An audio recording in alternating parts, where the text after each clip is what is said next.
ಅಂತಾರಾಷ್ಟ್ರೀಯ ಖ್ಯಾತಿಯ ಎತ್ತರದ ವ್ಯಕ್ತಿ, ಕನ್ನಡಕದ ಹಿಂದಿನ ಆಳವಾದ ಒಳನೋಟದ ಕಣ್ಣು, ಗಂಭೀರ ಧ್ವನಿ, ಗಂಭೀರ ನಿಲುವು. ಈ ಪರಿಪಕ್ವತೆಯ ವ್ಯಕ್ತಿತ್ವದ ಹಿಂದೆ ಶೈಕ್ಷಣಿಕ ಕ್ಷೇತ್ರದಲ್ಲಿ ಆಡಳಿತ ನಿರ್ವಹಿಸಿದ ಕುಲಪತಿಯ ವರ್ಚಸ್ಸಿದೆ. ಶಿಕ್ಷಣವೇತ್ತರ ವೈಚಾರಿಕ ಪ್ರಗಲ್ಭತೆ ಇದೆ. ಪ್ರಾಧ್ಯಾಪಕನ ಪ್ರತಿಭೆ ಇದೆ. ಅನುಭವ ತಪಸ್ಸಿದೆ. ಅನುಭಾವ ಸಿದ್ಧಿ ಇದೆ. ಪ್ರಪಂಚ ಪಯಣಿಗನ ವಿಶಾಲ ಜ್ಞಾನವಿದೆ. ಬೌದ್ಧಿಕ ಔನ್ನತ್ಯವಿದೆ. ಸೃಜನ ಕವಿಯ ಅಂತಃಸ್ಫುರಣವಿದೆ.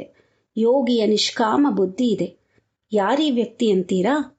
ಕನ್ನಡಕ್ಕೆ 5ನೆಯ ಜ್ಞಾನಪೀಠ ಪ್ರಶಸ್ತಿಯನ್ನು 1991ರಲ್ಲಿ ತಂದುಕೊಟ್ಟ ಈ ಮಹಾನ್ ವ್ಯಕ್ತಿ ವಿನಾಯಕ ಕೃಷ್ಣ ಗೋಕಾಕರು 1909 ಆಗಸ್ಟ್ 9ರಂದು ಹಾವೇರಿ ಜಿಲ್ಲೆಯ ಸವಣೂರು ಎಂಬಲ್ಲಿ ಜನಿಸಿದರು.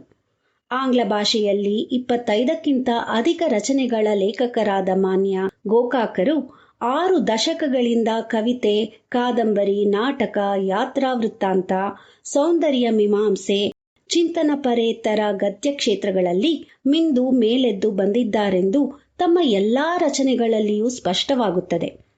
ಹೀಗೆ ಸಾಹಿತ್ಯವನ್ನು ಒಂದು ಕಾಯಕದಂತೆ ಅವಿರತವಾಗಿ ನಡೆಸಿಕೊಂಡು ಬಂದ ಗೋಕಾಕರ ಸಾಹಿತ್ಯ ನಿರ್ಮಿತಿಯ ಹರಹು ತುಂಬಾ ದೊಡ್ಡದು. ಗೋಕಾಕರಿಗೆ ಜ್ಞಾನಪೀಠ ಪ್ರಶಸ್ತಿಯನ್ನು ನೀಡುವಾಗ ಪ್ರಶಸ್ತಿ ಆಯ್ಕೆ ಸಮಿತಿ ಅವರ ಯಾವುದೇ ಕೃತಿಯನ್ನು ಹೆಸರಿಸಲಿಲ್ಲ. ಕನ್ನಡ ಸಾಹಿತ್ಯ ಲೋಕಕ್ಕೆ ಅವರು 1969ರಿಂದ 1984ರ ಅವಧಿಯಲ್ಲಿ ನೀಡಿದ ಅನುಪಮ ಕೊಡುಗೆಯನ್ನು ಗಮನಿಸಿ ಈ ಪ್ರಶಸ್ತಿಯನ್ನು ನೀಡಲಾಗಿದೆ ಎಂದು ಹೇಳಿದರು. ಯಾವುದೇ ಕೃತಿಯನ್ನು ಹೆಸರಿಸದ ಜ್ಞಾನಪೀಠ ಪ್ರಶಸ್ತಿ ಕೊಟ್ಟದ್ದು ಬಹುಶಃ ಇದೇ ಮೊದಲು. ಆದರೆ ಬಹಳ ಜನರು ಗೋಕಾಕರಿಗೆ ಅವರ ಮೇರು ಕೃತಿ ಭಾರತ ಸಿಂಧು ರಶ್ಮಿ ಇದಕ್ಕಾಗಿಯೇ ಈ ಪ್ರಶಸ್ತಿ ಬಂದಿದೆ ಎಂದು ಭಾವಿಸುತ್ತಾರೆ. ಸಾಮಾನ್ಯವಾಗಿ ಜ್ಞಾನಪೀಠ ಪ್ರಶಸ್ತಿಯನ್ನು ದೆಹಲಿಯಲ್ಲಿ ನೀಡಲಾಗುತ್ತದೆ.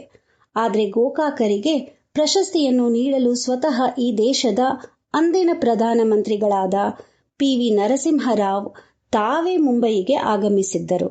ಇದು ಗೋಕಾಕರು ಎಷ್ಟು ಮಹತ್ವದ ವ್ಯಕ್ತಿ ಎಂಬುದಕ್ಕೆ ಒಂದು ನಿದರ್ಶನ.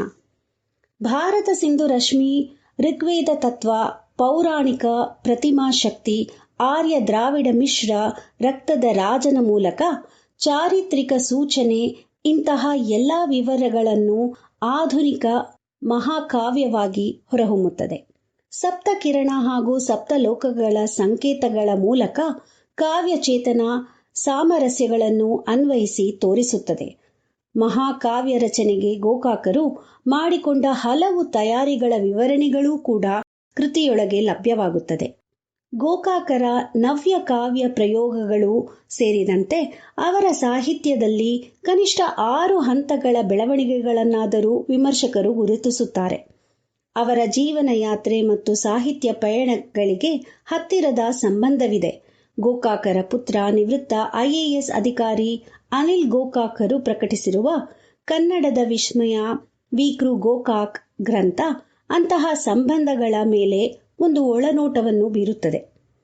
ಗೋಕಾಕರ ಸರಣಿ ಕಾದಂಬರಿ ಸಮರಸವೇ ಜೀವನ ನವೋದಯ ಚಿಂತನೆಗೆ ಗೋಕಾಕರು ನೀಡಿದ ಪ್ರಮುಖ ಕೊಡುಗೆಗಳಲ್ಲೊಂದು ಎಂದು ಹೇಳಬಹುದು.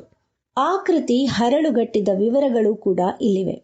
ಕೃತಿಯ ಕೊನೆಯ ಭಾಗದಲ್ಲಿ ಗೋಕಾಕರು ಇಂಗ್ಲಿಷ್ನಲ್ಲಿ ಬರೆದ ಕಾದಂಬರಿಯ ಕನ್ನಡದ ಅನುವಾದವಿದೆ.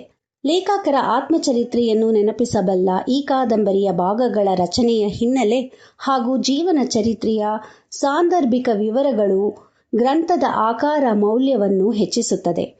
ಈ ಮಾಲೆಯಲ್ಲಿನ ಮಹಾಕಾದಂಬರಿಯಲ್ಲಿಯ 5 ಪುಸ್ತಕಗಳು ಸೇರಿವೆ. ಅವುಗಳು ಕ್ರಮವಾಗಿ ಇಜ್ಜೋಡು, ಏರಿಳಿತ, ಸಮುದ್ರಯಾನ, ನಿರ್ವಹಣ, ನವಯುಗ ಪ್ರವರ್ತಕ, ನರಹರಿ ಎಂದಾಗಿದೆ. ಪ್ರತಿಯೊಂದು ಪ್ರತ್ಯೇಕವಾಗಿ ಓದಬಹುದು ಅಥವಾ ಮುಂದುವರಿದ ಭಾಗಗಳೆಂದು ಪರಿಗಣಿಸಿ ಓದು ಮುಂದುವರಿಸಬಹುದು. ಈ ಮಾಸದ ಕನ್ನಡ ಪುಸ್ತಕ ಪರಿಚಯದಲ್ಲಿ ಈ ಅದ್ಭುತ ಸರಣಿಯ ಕೃತಿಯ ಎಲ್ಲಾ ಭಾಗಗಳನ್ನು ವಿಮರ್ಶೆ, ಅಭಿಪ್ರಾಯಗಳನ್ನು ತಿಳಿದುಕೊಳ್ಳೋಣ ಬನ್ನಿ. ಧನ್ಯವಾದಗಳು.